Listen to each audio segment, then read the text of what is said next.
In odločil sem se za varianto, ki še nikoli nisem. Namreč imel sem te pesmi sprintane in sem imel tako v kuhni po tleh, vse so bile in sem jih postavljal, kar bi dal po vrst, ali bi dal vse iz Quintonov skupaj, pa vse iz Kurentove svadbe, pa se mi je to zdelo nekako.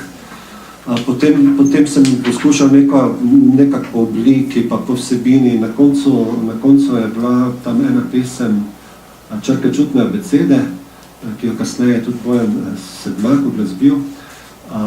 In se mi je zdelo, kaj pa če bi jih dal po abecedi, mi je pravzaprav prišla ena zelo zanimiva stvar. Zdaj se sicer mešajo, pride kakšna iz Kurentove svadbe, ki so ti pustni liki, pa potem liki iz Quintonov, pa potem, ampak je zanimivo, ker je mogoče bolj razgibano na ta način, pa še nekaj druge notranje povezave se predstavlja. Se pravi, za vse tiste pesmi, ki niso še uglasbene in za glasbenike je to zelo priročno. Ja, super. Pišeš, če želiš song o dežju, pogledaš, če je kaj podpira. Ja, to je pa ide.